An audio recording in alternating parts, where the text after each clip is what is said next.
आज मैं मोहम्मद अशरफ रहमतुल्लाह। आप देख रहे हैं world real reaction YouTube channel को ज्यादा लाइक शेयर और सब्सक्राइब करें ठोक के। चलते हैं आज की वीडियो। इतना पावरफुल इंडिया कभी नहीं देखा मोदी ने।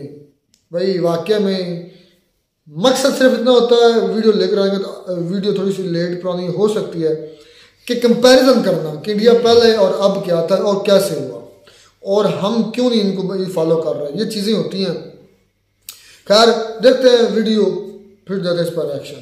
डॉक्टर साहब, एक तो ये है कि ये जो इंसिडेंट हुआ लंदन में, इंडियन हाई कमीशन का जो फ्लैग उतारा गया और वो जो भी सारा कुछ सीन क्रिएट किया गया, उसके ऊपर एक बड़ा सख्त एक्शन हमें देखने को मिला।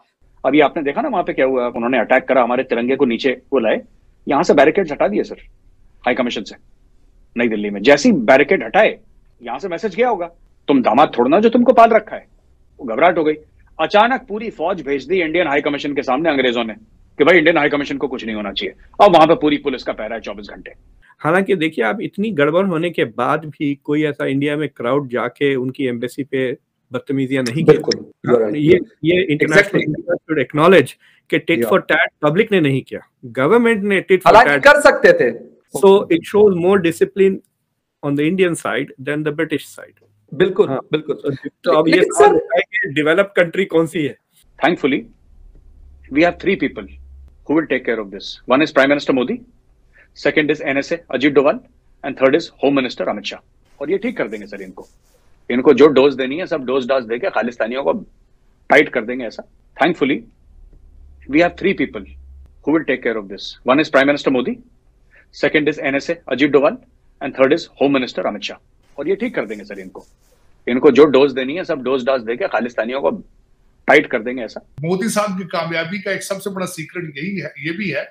हेलो दोस्तों, आइए देखते हैं पाकिस्तानी मीडिया की लेटेस्ट वीडियो। जैसा कि आप जानते हैं कि ब्रिटेन के अंदर इंडियन एम्बेसी के ऊपर खालिस्तान समर्थकों ने जो हंगामा किया और भारतीय तिरंगा झंडा को वहां से उतारा, और यह जानते हुए कि ऐसा हो सकता है, फिर भी ब्रिटेन की तरफ से इंडियन एम्बेसी को कोई सुरक्षा नहीं दी गई थी, जिस पर भारत ने कड़ा एक्शन लेते हुए न सिर्फ इस पे बातें की बल्कि करके दिखाया और ब्रिटेन के इंडिया में मौजूद एम्बेसी के ऊपर भारतीय सुरक्षा था उसको हटा दिया और यह कड़ा मैसेज दिया कि अगर भारत की एम्बेसी के ऊपर ब्रिटेन में हमला हो सकता है और ब्रिटेन उस पर कुछ नहीं करेगी तो इंडिया में भी ऐसा कुछ हो सकता है। जिसके बाद इंग्लैंड की सरकार घबराई और फौरन भारतीय एम्बेसी को कड़ी सुरक्षा प्रदान की और अब भारतीय एम्बेसी के ऊपर लंदन में इंग्लैंड पुलिस का पहरा है। यानी इंडिया की सरकार का सख्त मैसेज ब्रिटेन की सरकार को फौरन पहुंची और उस पर अमल हुआ। यह मैसेज न सिर्फ ब्रिटेन की सरकार को है बल्कि दुनिया के दूसरे देशों को भी है, चाहे वो इंग्लैंड हो, अमेरिका हो या फिर ऑस्ट्रेलिया हो। तो भारत का यह कड़ा एक्शन देख करके पाकिस्तानी मीडिया सख्त हैरान है। तो दोस्तों आइए इस वीडियो को देखते हैं।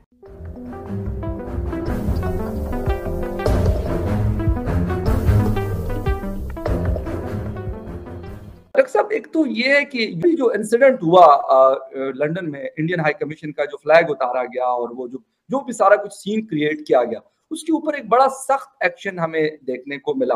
देखिए, पिछले चंद हफ्तों से तो इंडिया और बर्तानिया के बीच में थोड़े टेंशन्स वो बीबीसी की डॉक्यूमेंट्री को लेकर तो चल रहे थे, लेकिन अब जो वाकयात हुए हैं, मुझे लगता है कि this is both A failure of intelligence and failure of security. मतलब इनको नहीं पता था कि ये क्या हो रहा है। आप ऐसे लंदन में जाके आप ऐसा नहीं कर सकते कि व्हाट्सएप पे चले जाएं, अपने दोस्तों से कहें चलो यार वहाँ आओ चाय पियेंगे, फिर थोड़ा दंगा करके फिर गड़बड़ करके फिर देन विल गो होम। ऐसा नहीं हो सकता। You will have to apply for permission, right? तो already they would have applied for some kind of protest. तो दूसरी चीज ये है कि व्हाई वाजंट देयर सिक्योरिटी? ये संडे की बात कर रहा हूँ, जो खालिस्तानी सपोर्टर्स जो हाई कमीशन के ऊपर हमला किया, इंडिया के झंडे को निकाला, तो वैंडलिज्म में जो उन्होंने एक्टिविटीज की हैं, वो उसके लिए it was clearly a failure of security. Problem वो होगी कि अगर इंडिया ने उनको इंटेलिजेंस दी इन एडवांस, देखो हम यहाँ पे अमृतपाल को ढूंढने निकल रहे हैं, we are going to arrest him, हो सकता है कि वहां पे प्रोटेस्ट हो। तो अगर इन्होंने सिक्योरिटी नहीं प्रोवाइड की in spite of getting an intel, तो मेरे ख्याल से that is far more serious than intelligence failure. That needs to be addressed differently. लेकिन अगर इंटेल थी और सिक्योरिटी नहीं प्रोवाइड करी तो वो तो बदमाशी है ना खुली। और इंडिया में खुद इंडिया ने उधर से एम्बेसी और ब्रिटिश एम्बेसडर के घर पे से सिक्योरिटी निकाल दी। एग्जैक्टली, बिल्कुल। हालांकि देखिए आप इतनी गड़बड़ होने के बाद भी कोई ऐसा इंडिया में क्राउड जाके उनकी एम्बेसी पे बदतमीजियां नहीं की। बिल्कुल, you are right. ये इंटरनेशनल शुड एक्नॉलेज कि टिट फॉर टैट पब्लिक ने नहीं किया, गवर्नमेंट ने टिट फॉर टैट कर सकते थे। अरे भाई इंडिया में बहुत आसान है, इतने सेनाएं हैं, वो तलवार, वो आरएसएस के बंदे लट वट इतना सीखे हुए हैं, छोड़ देते उनको 10 मिनट के लिए, झंडा वंडा थोड़ा जला दे। It could have happened but it didn't happen, right. ना तो पब्लिक ने ऐसा कोई प्रोटेस्ट, ना किसी पॉलिटिशियन ने स्टेप लिया। इट इज क्वाइट पॉसिबल के द मोदी गवर्नमेंट ने इंटरनली इसको बोला कि behave yourself, we will deal this diplomatically. So it shows more discipline on the Indian side than the British side. बिल्कुल, बिल्कुल। तो अब ये सर डेवलप कंट्री कौन सी है? तो ये आपका बड़ा बहुत ही वैलिड पॉइंट आपने सर रेज किया है कि डेवलप कंट्री कौन सी है। मैं मेजर गौरव आर्या का एक ट्वीट पढ़ रहा था, I agree with him also कि फौज तो इंडिया के होनी चाहिए, थोड़े कमांडोज अब एम्बेसीज में।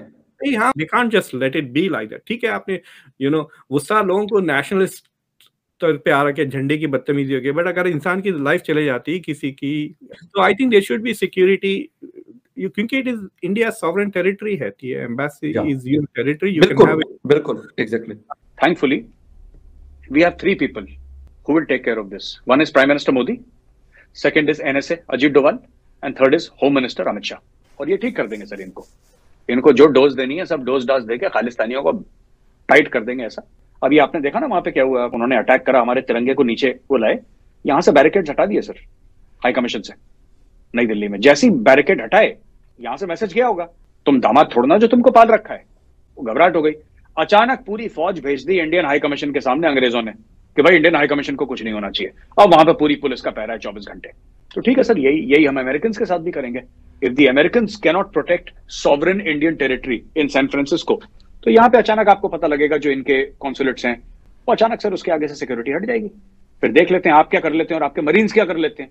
जब 50,000 1 लाख की भीड़ आएगी, फिर देख लेते हैं आपके मरीन्स क्या करते हैं। So it has to be reciprocal, respect is both ways, एक तरफा नहीं हो सकता। क्योंकि हमारा तो ऐसा है कि पीसफुल है और डेमोक्रेसी है, और इसलिए देखो हमें उससे कोई लेना देना नहीं है कि आपके मुल्क में डेमोक्रेसी है नहीं है। सीधी बात है, इंडिया का कॉन्सुलेट है, आपकी जिम्मेदारी है, आप इसको प्रोटेक्ट करिए। नहीं करेंगे तो फिर इसका आपको दाम चुकाना पड़ेगा। That is India's message. लेकिन एक सवाल फिर वही का वही है मेरे साहब, कि क्या भारत में खालिस्तान का मसला फिर से किसी न किसी लेवल पे सर उठा रहा है कि इतना बड़ा ऑपरेशन करने की जरूरत महसूस हुई?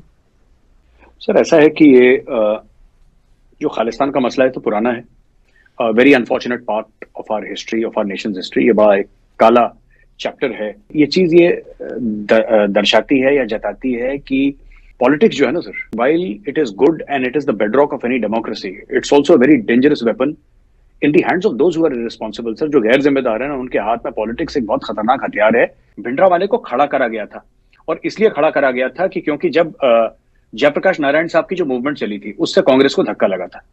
पाकिस्तान का किरदार थोड़े देर में आता है, पाकिस्तान ने फायदा उठाया, पाकिस्तान ने उसको वेपनाइज करा। भिंडरावाले को भड़काने वाला पाकिस्तान था, लेकिन इनिशियली मिसमैनेजमेंट यहां से हुई थी। और नेशंस की हिस्ट्री में ऐसे चैप्टर्स आते हैं which are dark chapters sir, which we would like to forget, but having said that, I would just like to say that sir, I am very sure the current dispensation, the current government sir, ये बिल्कुल they will come down with an iron fist on all these Khalistanis and nothing can justify this Khalistan thing sir। ये तो जाएंगे ये लोग।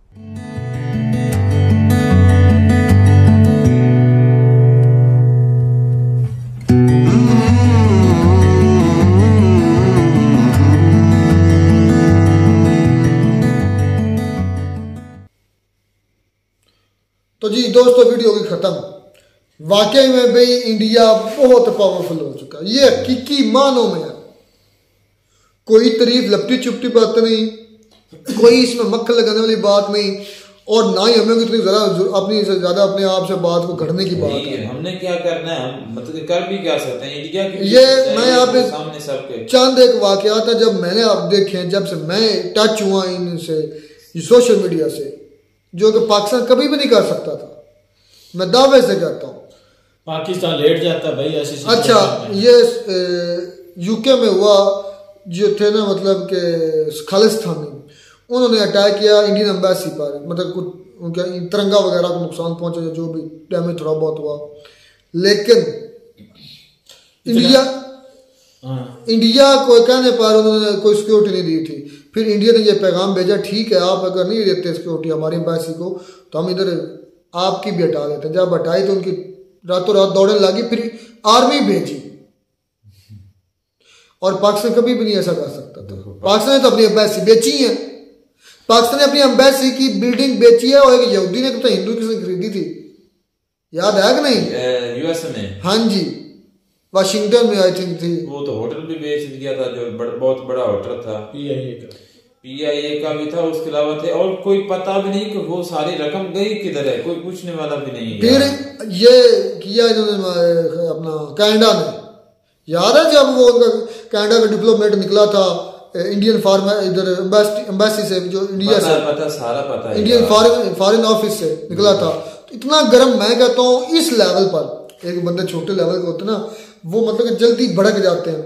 वो था ambassador Canada का और इंडियन फॉरेन ऑफिस में आया हुआ था।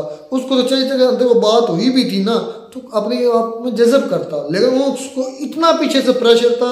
3-4 मिनट के 5 मिनट की मुलाकात हुई है ना, उन्होंने कांच जरूर इंडिया जो है ना इस वक्त मेरे ख्याल में जिस मुल्क के साथ भी इनका कोई मसला बनता है तो भाई आंखों में आंखें डाल बात करता है। आप कनाडा का मसला देख लें भाई, उन्होंने थोड़ी सी ऊट पटांग बातें की या जो भी उन्होंने किया, इन्होंने मेरे ख्याल में 40 जो है ना डिप्लोमेट्स कनाडा कैसे भेज दिए वापस। भाई ये होती है खुद मुख्तारी एक मुल्क की। अच्छा, ये होती है एक मुल्क की पावर, आजाद पॉलिसी। अच्छा, देखने के जो कनाडा का जो पीएम है, क्या उसका नाम है? ट्रूडो जो है, उसने देखे कि कोई अभी तक कोई प्रूफ सबूत नहीं दिया है। इतने दिन हो गए, इतने महीने, मैं तो कहता 6-7 महीने होने वाले जब से वो नीचे मारा गया। सॉरी, यूरोप के अंदर बैठा था ना डॉक्टर एस जयशंकर, उन्होंने ये कहा था कि यूरोप का मसला आप क्या समझते हैं, सारी दुनिया का मसला है, और यूरोप दुनिया का मसला यूरोप का मसला नहीं है। मतलब उनका कहने का मकसद ये था कि यूरोप अपने आप को दूसरों से अफजल समझता है। और ये इतने हैवी अल्फाज थे ना जो कि मैं कहता हूँ उनका वजन तोलना बड़ा मुश्किल। सलाम है भाई, भाई असल में ऐसी बातें जो होती है ना ये बातें वो बताती हैं उस मुल्क की डिग्निटी, उस मुल्क की पावर बताती हैं। जैसे डॉक्टर एस जयशंकर ने बोला भाई कि ये वाकई अपने आप को जो यूरोपीय ममालिक है ये अपने आप को ऊपर समझते हैं, एशिया के मुल्कों को कीड़ा मकोड़ा समझते हैं, लोगों को ये नहीं पता सामने इंडिया। हाँ, तो ये मैं कहता हूँ कि यार ये जबरदस्त है। अगर यहाँ पे पाकिस्तान होता तो मैं कहता वो ऐसे लेट जाता है जैसे गधा लेटता है। कोई लीडर हो तो रामन डेविस का पता इनके अपने बंदों को मार के अब आप ही खुद उनको यार, उनको मैकडोनल्ड के बर्गर, मैकडोनल्ड की चीजें मिलती रही है उसको, हाँ जी, मैकडोनल्ड की चीजें, हाई स्टैंडर्ड की चीजें, हाई स्टैंडर्ड का कमरा है, वीआईपी प्रोटोकॉल, आर्मी सिक्योरिटी, इतना क्या क्या उसको मिलता रहा। और फिर खुद छोड़ कर क्या स्पेशल क्यारा आया था, वो इधर से लेकर गए हैं उनको। ये है इंडिया और पाकिस्तान में डिफरेंस। यार पाकिस्तान की मैं कहता हूँ कि कोई यार बात ना किया, मुझे दुख होता है। कौन खोलता है ये आर्मी हम किस यार ना की बात के लाल बत्ती के पीछे अभी तक लगे रहे कि हमारी पाक आर्मी। तुम फिर घुमा को उतरा दो यार, मुझे गुस्सा यार आता है। मैं जब आपका गुस्सा किसी दिन हमारे सॉफ्टवेयर अपडेट करवा देगा, जब आपका सॉफ्टवेयर अपडेट होगा तो आप फिर बोलेंगे भाई माफी दे दो। हुआ कि नहीं हुआ इमरान रियाज का अपडेट? उसको कहो आप बोल कर दिखाए, और हम उनके सामने कीड़े मकोड़े भी नहीं है। को नहीं आनी इनको, को नहीं आनी इनको, नहीं आनी। जो जालिम होता है ना हमेशा उसका जुल्म नहीं चलता। लेकिन खैर भाई जो इंडिया है ना, मोदी साहब है ना, इनकी जो खारजा पॉलिसी मैं कहता हूँ कमाल की है भाई। इमरान खान मोतरफ हो गए, जो इज्जत करता है उसकी इज्जत करते हैं, नहीं करता उसको ठीका दिखाते हैं, वो भी उल्टा। भाई इमरान खान साहब खुद माने थे पीएम मोदी की इन पॉलिसीज को, इंडिया की पॉलिसीज को, फॉरेन पॉलिसी को। और भाई देखिए यूएसए और अपना यूक्रेन और रशिया की वार थी, पीएम मोदी ने कहा बंद करो, हमें अपने बच्चे निकालने, बंद हुई। फिर मतलब जहाँ उन्होंने पैगाम भेजा उन्होंने वो मसले हल करवाए हैं। आप अपनी खारजा पॉलिसी का इस बात से अंदाजा लगा लें कि इमरान खान साहब रशिया जाते हैं, उनसे अपना जो भी डील वगैरह करनी, वापसी पे आते हैं तो जनाब कमर बाजवा साहब फरमाते हैं कि भाई आप कंडेम करें रशिया को, क्योंकि वो यूक्रेन के खिलाफ जंग लड़ रहा है और उनके बापू का ऑर्डर था अमेरिका साहब का। ये होती है एक नकारा और मैं कहता हूं ठगी जमहूरियत। आगे से भाई वो भी खान का बच्चा था, उसने भी कंडेम नहीं किया, आज जेल में बैठा हुआ है, लेकिन उनको नहीं माना उसने। खैर इंडिया की पावर दुनिया जानती है, हमारे कहने से कोई नहीं जानेगा। वाकई हमारी तरह जो है ना बुद्धू लीडर नहीं है और नकारा लीडर नहीं है। मजेदार थी वीडियो, मिलते नई वीडियो नाटक साथ, तब तक दीजिए इजाजत, अल्लाह।